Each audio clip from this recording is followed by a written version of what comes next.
Now,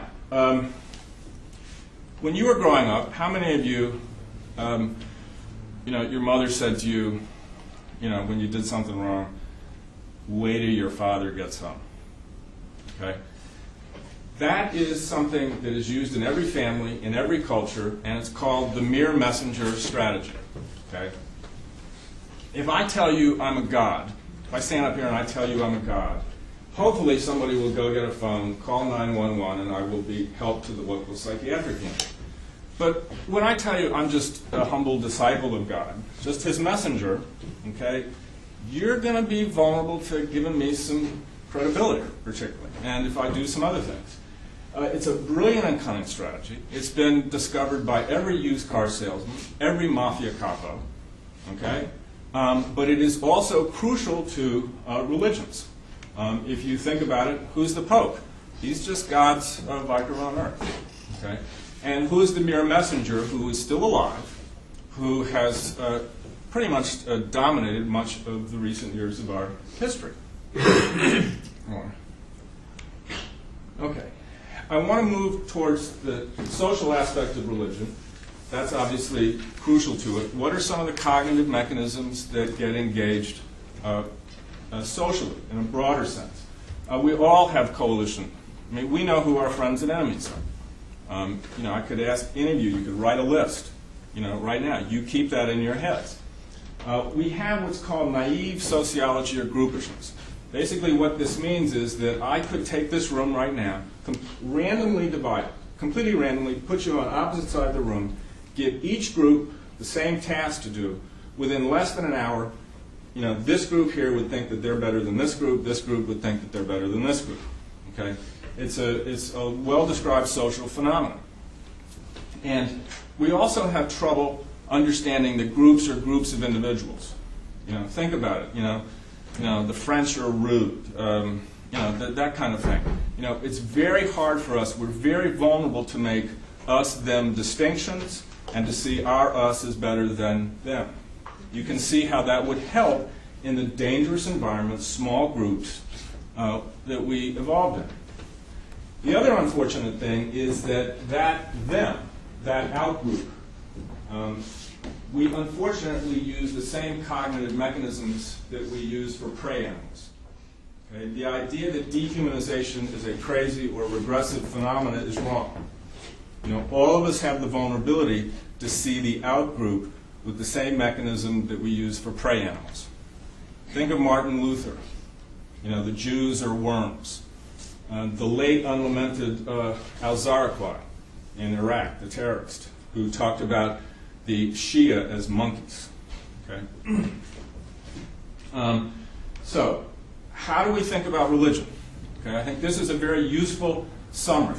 Religions are the communicated acceptance of another individual's supernatural claim, the willingness to accept the influence non-skeptically, and for this acceptance to lead to cooperative behavior, unquestioned cooperative behavior, to create social groups. And again, to facilitate, as you see, attachments, transference, many of the mechanisms that I've outlined. What are some of the social uses of religion? To acquire resources. And have you been to the Vatican Museum? Okay. The amount of wealth that many religions control. To attract mates.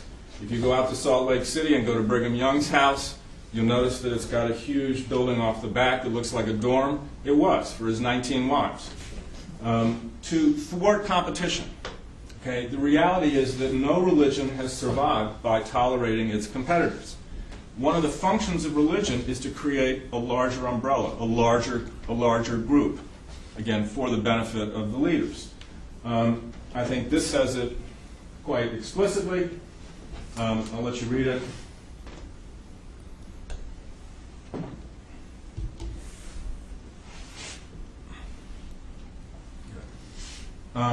Everyone knows who Cardinal Ratzinger is, I assume. It's the current Pope Benedict. A very explicit statement. There's only one true faith. Religions have to undermine kin loyalties. This is one of their most useful functions socially is they undermine our kin loyalties. You know, me against my brother, me and my brother against my cousin, me and my brother and my cousin against everybody else. We have powerful kin loyalties which have to be overridden. And we tend to think of, you know, Christianity as, you know, family values. No. I think this says it quite explicitly. He that loveth father or mother more than me is not worthy of me. He that loveth son or daughter more than me is not worthy of me. Okay? All of you, I assume, know who said this. Jesus. Very explicit statement. And you can see why religions would have to do that. Okay? When you see the interviews of the families of the 9/11 hijackers, none of those families knew what their sons were up to, and were devastated when they learned. And the main use of religion historically has been to facilitate terrorism and war.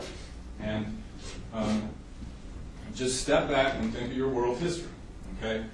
And one of the things that plagues us today, Wahhabism, you know, a form of Islam that was absolutely imposed by the sword. And how does it do this? It empowers disenfranchised young men. When you see news clips of the demonstrations in the West Bank, you never see a woman. Rarely. It's all, you know, unemployed, generally unemployed, disenfranchised young men. Religions are very useful at turning off mechanisms of compassion, and they can minimize the fear of death by promises of the afterlife. And we focus a lot on the Islamic terrorists getting the promise of 72 virgins. What's overlooked is that if you're a martyr, if you're a jihad martyr, you get to bring 70 relatives straight to paradise. If any of you are interested, there are two movies. The movie Syriana, the subplot about the recruitment of the suicide terrorists, absolutely accurate about how that's done. Also, a movie made in Palestine, Paradise Now, about two would-be young men suicide bombers. Again, they're excellent portrayals of the use of religion to recruit suicide bombers in otherwise good young men. We know in all of the religions, you know, there is a clear, you know, dictate that apostates are to be killed. You know, so the idea of religious tolerance is a you know, I think a convenient fiction that we put over ourselves. Well, I started with one of the founding fathers. I'll end with one. And these gentlemen obviously didn't have the advantage that we now have and are starting to have about understanding why human minds generate religious beliefs, why the particular religious beliefs, why we're all vulnerable to them, and why religious beliefs can be so dangerous. And even though they didn't know the mechanisms, this is James Madison. He said in one of his writings that religions lead to persecution and bigotry. And he was very explicit, very, very explicit, that religion should have no cognizance in civil government. Okay? And he did not have our good fortune about knowing the basis of religion. You all are here at a law school. Many of you may be familiar with the Dover case and the issue of teaching evolution in the schools. I think probably within the next decade, we're going to have new cases that have to do with teaching the psychology of religious belief in high school psychology textbooks or college books. Because this, as I think and I hope I've shown you, this knowledge is now there. It's being translated from some of the arcane academic language. It is increasingly available to all of us. It's not long before it's going to be in, or should be, in high school psychology textbooks. So with that, I'll finish. And again, thank you for having me here today.